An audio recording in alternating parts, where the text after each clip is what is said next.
وہ 12,000 سے بھی ہم محروم. ہم نے شناختی کارڈ سب لوگوں نے اپنے ویسے ہی SMS کیے, نااہل لکھا ہوا آ گیا, وہاں سے بھی نہیں مل رہا. پھر راشن کے ایشوز ہیں, کھانے پینے کے, تو اس میں بھی ہمارے اندر کچھ لوگ ایسے بھی ہیں جو بیگنگ کرتے ہیں. مستحقین تک پہنچانے کے لیے ہم نے 900 گھروں میں راشن بانٹا ہے.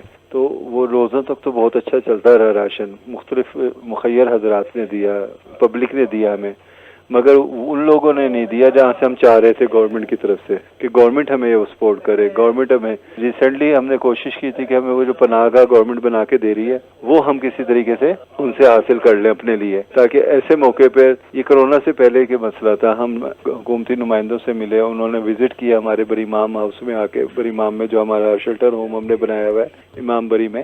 تو انہوں نے کہا ٹھیک ہے یہ تو پناہ گاہ آپ کو بنا کے دیتے ہیں. چیک کر کے گئے سارے, مگر اس کے فاتح ہی کورونا آیا اور عاشق اوان صاحبہ بھی چلی گئی اور ہمارے ساتھ ہمارے خواب اور ہماری یہ سب چیزیں لے گئی. کسی جگہ سے آپ کو مدد صحیح طریقے سے ملی ہو؟ وہ ہمیں الخدمت فاؤنڈیشن والوں نے دی, یعنی کہ راشن کے حساب سے. کچھ مخیر آزاد نے 5-10 ہزار روپے ایسے بھیج دیے, تو وہ ہم نے چھوٹے چھوٹے رینٹ 1000 روپے ایسے کر کے لوگوں میں بانٹے, مگر وہ ایک سے کوئی حل نہیں نکلا. پھر UNDP سے رابطہ کیا. UNDP میں نے کہ اقوام متحدہ کا ادارہ ہے, ان سے رابطہ کیا تو انہوں نے ہماری بات سنی. یہ بتائیے ندیم کہ اس بیماری کا علاج ہے کہ آپ علیحدگی میں رہیں, لیکن یہ ہے کہ آپ تو پہلے ہی علیحدگی میں رہ رہے ہیں سارے. ایک چھوٹا سا کمرہ ہوتا ہے ہم لوگوں کا, زیادہ اکثریت کی بات کر رہے ہیں, کرائے کے ہوتے ہیں, اس میں 4-4 5-5 اکٹھے ہو کے رہ رہے تھے. اب جب سے کورونا آیا تو وہ آپس میں ایک دوسرے میں پھوٹ پڑنی شروع ہو جاتی ہے نا. ایسے وہ کہتے بھی میں تو اپنے ساتھ ہی رکھوں گی, تم اپنا علیحدہ کمرہ لو. ان کے گھر ہی سارے کچی آبادیوں میں, وہ جہاں جہاں بھی پاکستان میں رہ رہے ہیں ان کو بہت ہی نارمل سے گھر کمرے ملتے ہیں کرائے پہ, اور مالی مکان کرایہ چھوڑنے کے لیے تیار نہیں ہے. بجلی کا بل بھی ساتھ ساتھ دینا ہے, اس حساب سے وہ ساتھ رہنے کے لیے اب تیار نہیں ہے اور آپس میں لڑ رہے ہیں ایک دوسرے سے. زیادہ تر جو ہے نا اکثریت ہماری یہ ہے کہ وہ ڈرگ یوزر ہے, پھر بیماری اس سے جنم لیتی جا رہی, تو ذہنی طور پہ اس ٹائم وہ بہت زیادہ ڈسٹرب ہوئے ہیں نا, تو ایک دوسرے سے بھی لڑ رہے ہیں اور ان کے بعد راستہ بھی کوئی نہیں ہے کہ گھر جائیں تو گھر کس منہ سے جائیں. گھر والے ویسے ہی اس آئسولیشن میں خود ایک چیزوں کو نوٹ کر رہے ہیں, اپنے بچوں کو سیو کر کے رکھا ہوا ہے, تو ایسے میں وہ باہر سے چلتا پھرتا پرزا جو دنیا جہان میں پھرتا ہوا وہ بدنام پرزا, وہ گھر واپس کیسے لائیں گے اس کورونا کی حالات میں. اس میں اگر گورنمنٹ ہی ہمیں تعاون کر سکے تو ہمارے جیسے شیلٹر ہوم ہے, چھوٹی چھوٹی پناہ گاہیں ہیں, ایسی بنا کے ہمیں اس میں ایڈجسٹ کیا جا سکتا ہے. مجھے یہ بتائیے, اور جو ہم لوگ ہیں, ہم بھی جو کمیونٹی میں آپ کے ساتھ ہیں, لوگ کیا کریں آپ کے لیے؟ دیکھیں وہ کمیونٹی میں جو عام لوگ ہیں, پبلک ہے, جس گلی محلے میں رہتے ہیں, وہ سب کو پتہ ہوتا ہے ہماری گلی میں یہ خواجہ سرا رہتے ہیں, ٹھیک ہے نا, تو وہ ان کے گھر جا سکتے ہیں. یہ مستحق لوگ ہوں گے. آپ کسی بچے سے پوچھے خزرے کا گھر کہاں ہے تو کہیں وہ رہتے ہیں جی وہاں پہ. کیا یہ احتیاطی تدابیر کی طرف جانے کا ان کا رویہ ہے؟ دیکھیں احتیاطی تدابیر تو پھر ایک ماحول نہیں ہے نا ان کے پاس. گلی میں نکلتے ہیں تو وہ بھی گندی مندی گلیاں, کچی آبادیوں میں, آبادیوں کے اندر وہی رش موجود ہے, وہی طریقے سے بچے گلیوں میں پھر رہے ہیں, اس میں وہ خواجہ سرا بھی رہ رہے ہیں نا, وہ کیا احتیاط کریں گے. جو کرونا کی وبا ہے اس نے آپ کے جو ساتھی ہیں ان کے رویوں کو کیسے متاثر کیا ہے؟ 2 چیزیں آئی ہیں ہمارے میں نے جو دیکھے تھے عرصے سے, میں 12 سال سے یہ کام کر رہی ہوں اور اس میں یہ شیلٹر ہوم بھی چلا رہی ہوں اور ساتھ ہی جاب بھی کر رہی ہوں, تاکہ میں اس کو ایک ایگزامپل کے طور پہ چیزوں کو لے کے چلوں. وہ ایک تو ڈرگز یوزر ہے زیادہ اکثریت, آپ کو پتہ ہے, ٹھیک ہے, ہماری بھی خامیاں ہیں, مگر ایسی خامیاں ہیں کہ جن کو دیکھنا بہت ضروری ہے. بیگنگ بھی ہو رہی ہے, باہر بھی نہیں کر رہے ہیں, احتیاط بھی نہیں کر رہے, ان کے گھروں میں اس ٹائم 3-3 4-4 لوگ بیٹھے ہوئے ہیں مجبوراً. کبھی کوئی کہہ دیتا کچھ بھی نہیں ہے, کرونا ورونا کچھ نہیں ہے, تو پھر ان کو ڈھارس بن جاتی ہے. پھر ایک دو کو جیسے ہوتا ہے پھر ڈرتے ہیں. اس میں سائیکٹرسٹ کی ضرورت ہے ان کو دماغی طور پہ. اور دوسری مثبت بات جو آئی ہے کرونا کی وجہ سے کہ یہ ایک ولنگ ہو گئے ہیں کہ ہم یہ کام چھوڑنا ہے. کئی خواجہ سرا اس ٹائم میرے پاس آئے ہیں, بال کٹوائے ہیں انہوں نے, اور کہتے ہیں باجی ہمیں کوئی کام بتائیں, ہم نے کرنا ہے, کچھ بھی جھاڑو برتن کچھ بھی مل جائے. تو ایسے میں جھاڑو برتن پہ بھی اب کوئی نہیں رکھ رہا نا اپنے گھروں میں اس ٹائم, یعنی کہ ہمیں ان کے لیے کوئی چھوٹا موٹا ٹھاباٹ ہی یا کوئی ایسا کام, کوئی اسکلز ان کو دے دینا. ٹائم بھی ہے, کام بھی نہیں ہے ان کے پاس, ایسے موقع پہ ان کی مدد امداد کی جائے گی.